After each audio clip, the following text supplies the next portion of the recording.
নমস্কার বন্ধুরা, আজ আমি তিলবাটা দিয়ে পার্শে মাছের ঝোল বানাবো। তো এই রেসিপিটা দেখতে থাকো, আশা করি ভালো লাগবে। আর এটা কিন্তু বানানো খুবই সহজ।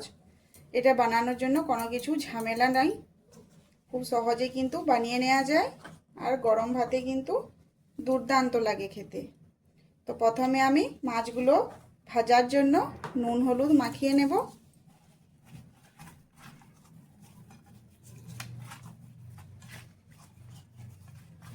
তো এইভাবে তিলবাটা দিয়ে মাছ রান্না করলে খেতে ভালো লাগে।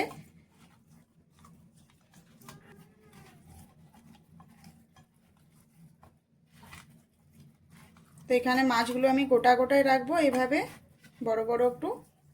আর এই পার্শে মাছ দিয়ে কিন্তু তিলবাটা দিয়ে রাঁধলে ভালো লাগবে খেতে। পার্শে মাছের জায়গায় চারাপোনা নিলেও চলবে। তো এই যে দেখো মাছটা সাইজটা, এই মাছটা কিন্তু খেতে ভালো লাগে।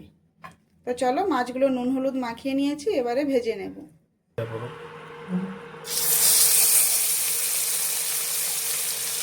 মাছগুলো ভেজে নেব, তেল গরম হয়ে গেছে।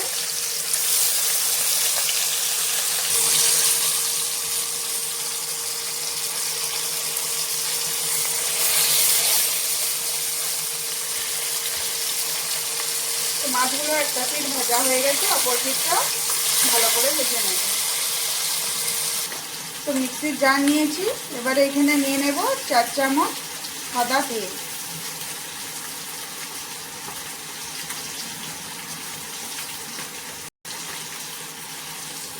আর এই যে নিয়ে নিয়েছি এখানে 5টা কাঁচা লঙ্কা। তো এগুলো তিলের সাথে দিয়ে দেব। তো এগুলো অল্প জল দিয়ে ভালো করে বেটে নেব। তো মাছগুলো ভাজা হয়ে গেছে, নামিয়ে নেব।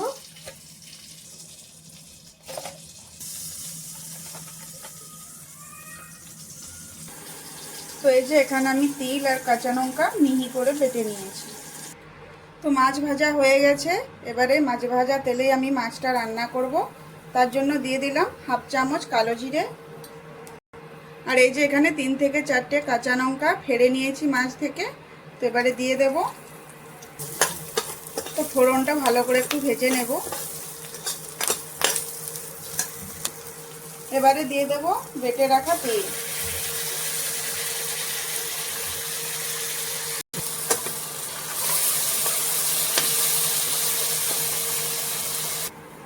তো তিল বাটাটা এখানে একটু ভালো করে ভেজে নেব।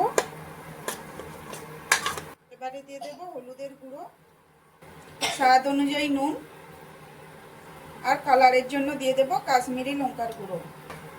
এবারে মিক্সিতে ধুয়ে এখানে জল দিয়ে দেব।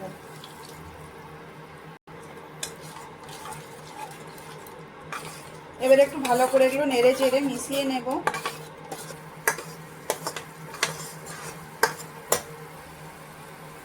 তো এই তিল বাটাটা ভালো করে লো আঁচে আমি ভালো করে কষিয়ে নেব। তো এখানে ভালো করে আমি কষিয়ে নিয়েছি, এবারে দিয়ে দেব প্রয়োজন মতো জল।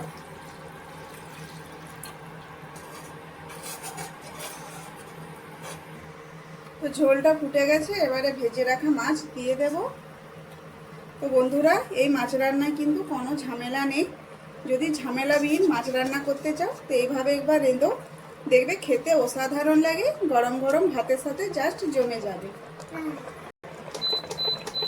তো মিডিয়াম আঁচে 5 মিনিট ভালো করে ফুটিয়ে নেব।